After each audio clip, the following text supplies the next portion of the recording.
Hey everybody, it's Coach Dan Ryan, PMP exam trainer, and I am here today with Yazan Deeb, who's connecting in from the United Arab Emirates, right? Abu Dhabi.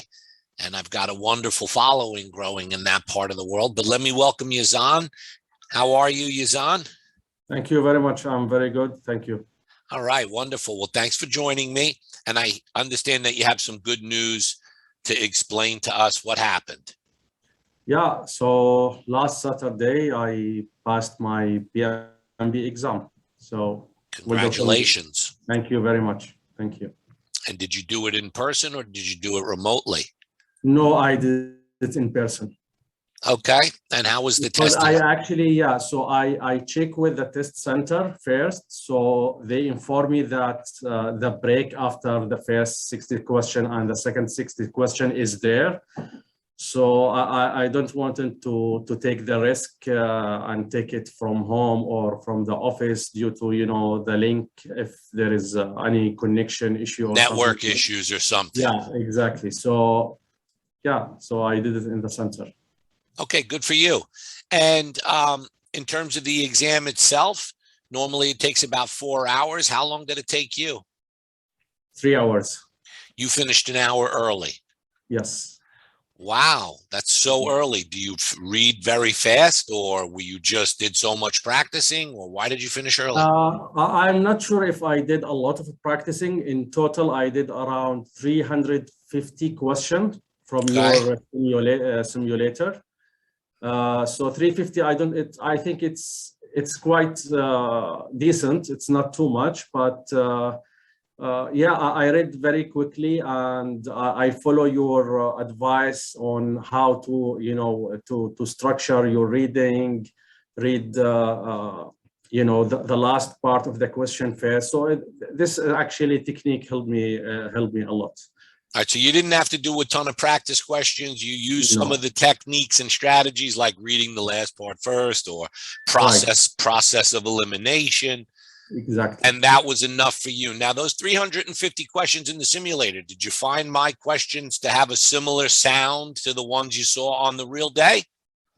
Yeah, yes, very much. And actually, it's helped a lot because in your simulator, there is a lot of situational question. And in my exam, like 90% of the question was situational. Right. And that's, I'm just about to publish a blog article, Yazan, called Should I Remember the ITTOs? The inputs, the outputs, the tools and the techniques. Do you know how many people are still hung up on trying to memorize every single little input and output? So I wrote this whole blog I'm about to publish, and I'll even put a link to the blog down in the chat later on for this YouTube. But basically, the blog says, listen, memorizing the ITTOs will not help you on the new exam because, like Yazan said, it's 90% scenario-based or more. Right. Now, with those scenarios, Yazan, what were those scenarios typically around? What I'm hearing is they're around people, communications, agile methods, conflict, stakeholders. Well, actually, it's unpredicted that it was more than 70% is agile. A lot of people are coming away from the exam and saying the exam is more than 50% agile, despite PMI saying it's only 50-50. No, actually, I can easily say more than 70 is agile, around 20 or 25% hybrid. And it's clearly tell you that you are in hybrid projects like this, it's like some question is really straightforward. What about questions that talk about the fact that you're working in a predictive or waterfall environment, but you're transitioning to the new agile place? I think there is at least 10 to 15 question at this context, like you are So in other words, you're saying it's either like you're talking about agile, or you're talking about going from waterfall to agile, or you're talking about hybrid, but it seems like agile's blended into everything. Yes, exactly. Got you. And this is actually what make it easy because my most worry was, as you say, the ITTO, the formula, and how to remember all of this. But this was like, I was not really confident about it. But when I saw the exam, it's nothing about the ITTO or the formulas. So if you're working inside of a simulator that has lots of ITTO questions, you know it hasn't been updated properly. Right. For the new exam, right? Yeah. Because there's some big simulators out there that are loaded with ITTO questions. That's not helping students at all. Mine, I took the time to remove the ITTO questions and replace them. Yes. All right, so you really enjoyed it. Now, did you have an obstacle or a blocker along the way that even though my program was helpful or this or that, you still kind of ran into some trouble somewhere? Or no? You mean during your program? I mean, on your side, personal blocker. So personal blocker was the time zone. So because, you know, here and there is like, I think 7 or 8 hours different. Right.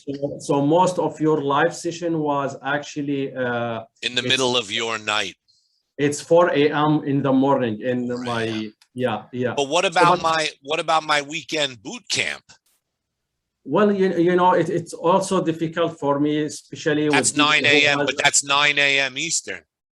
No, the thing is that, yeah, you are doing, yeah, it's. Oh, I know. One day occurs on a Saturday, and Saturday's a work day for you.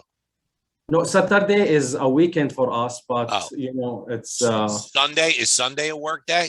Yes. Okay, so the second day of my boot camp falls on the first day of your week. Yes, exactly. Okay, well, we're gonna have to figure that out with some additional lunchtime sessions. So how did you overcome that? If you couldn't come to all the lives that you wanted, how'd you overcome that? Yeah, so my strategy to study the exam was like very simple. It's very light. It's not like I like overwhelmed or it's like over study. I watch your live session one time. Okay, then I revisit the material, your slide also one time, then did 350 question, and I go to the exam. That's it.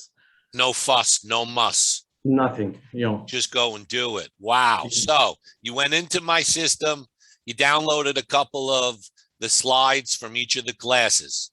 Yes. You watched my live presentation. You looked at the slides. Maybe you did a couple notes on the slides. Yes. Then you went right to the simulator. You mowed down several exams, 350 questions. You go, you take the test, you pass. Yes, exactly. Congratulations, dude. You're like, that's like a rare story, okay? And I was not confident. Are you a good test taker in general? It's depend on the type of you know, the exam. It's you finished an hour early. Yeah, that this is like I was really worried because I read a lot of articles saying that you need to consume like every minute available for you. So when I finish, like even with the revisit question and everything, and I still have 60 minutes. So I thought there is something wrong, you know. In your case, it just meant that you had an extreme proficiency.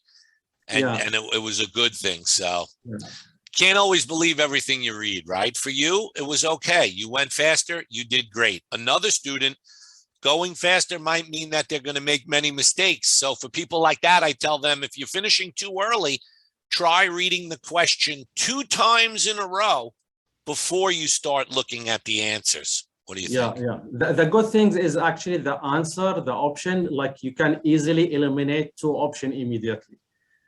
So you can definitely maybe eliminate one for sure, and then there's a second one that maybe yeah. Of course, there is some question, right? Yeah. Well, this has been fantastically exciting. So I just wanted to wish you all the best. I'm so happy to have a nice following in the United Arab Emirates.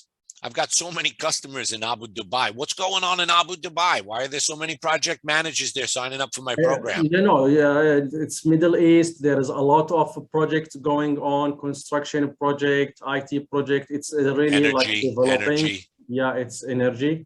The only things that I emphasize on, try for this student to find better time for the class. It will be, it will be. What about if I opened up a special coaching session for the Middle East at my 12 noon Eastern. Yeah, so your So that's 12. about, what is that about? What's your time now? 9:30 a.m. So about what, 2.5 hours from now? Yeah, it's also possible. What's Now that? Is that like 4 o'clock? What time is that over there? now it's 5:20. Oh yeah, so in a few hours from now, that would be like your 8 p.m. That should be right after Yeah. dinner. Yeah. So 1 hour, 1.5 hour. It would work much better than the 4 a.m. in the morning. Yeah. 4 a.m. Well, look, I'll work on that. Okay. I'm always trying to bring new flexible study options to people around the world with the PM exam coach. But Yazan, thank you so much for taking the course and for the kind words. We really appreciate it. Do come see me when you're ready for your PDUs and your professional development units, because I also do the live PDUs weekly. Okay, that's great. Great. All right, to I'm know. even going to Sure. put a link down into the YouTube comments for people to come and check out the live PDU classes. But you email me and I'll send you a coupon, okay? Sure. Thank you very much, Coach Dan. Appreciate All right, it. so any final parting words to the customers who might be listening, maybe customers from the Middle East like you? Try to find the right time of day to study. Look for flexible study options. Don't study too much.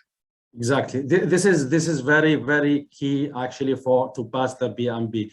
Most of people, they think, because maybe it was true before the new edition of the PMP and the agile part, it was a difficult exam, but I think now it's much easier if you follow a proper strategy on how to study, a good content like the one which you are providing. So I encourage everyone, actually, PMP is not anymore a very tough, exam. I would maybe look at it a different way.